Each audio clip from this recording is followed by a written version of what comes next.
Naitwa Godfrey Kazinja nikikuwasilishia utabiri wa hali ya hewa kutoka Mamlaka ya Hali ya Hewa Tanzania. Mifumo ya upepo kwa siku ya kesho inatuonyesha upepo unatarajiwa kuendelea kuwa wa wastani katika maeneo mengi ya nchi, na viashiria vya mvua vinaonekana kupungua kwa kiasi ukilinganisha na siku mbili zilizopita, japo bado vinaendelea kuonekana katika maeneo ya pwani ya kaskazini na baadaye kutawanyika katika maeneo mengine ya nchi. Kwa usiku wa leo, ni matarajio yetu katika maeneo ya ukanda wa Ziwa Victoria pamoja na magharibi kuna hali ya mvua na ngurumo katika maeneo machache, huku nyanda za juu kaskazini mashariki, mwambao wa pwani yetu ya Bahari Hindi pamoja na mkoa wa Morogoro kukitarajiwa kuna hali ya mvua katika maeneo machache. Sehemu nyingine za nchi yetu zisalia zikitarajiwa kuwa na hali ya mawingu kiasi na hali ya ukavu kwa ujumla.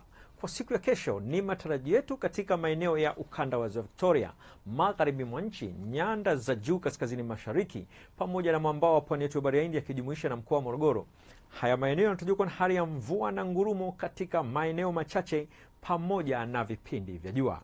Mikoa ya Singida na Dodoma kutarajiwa kuna hali ya mawingu kiasi pamoja na hali ya ukavu, huku nyanda za juu kusini magharibi pamoja na mkoa wa Ruvuma kukitarajiwa kuna hali ya mvua nyepesi katika maeneo machache na vipindi vya jua.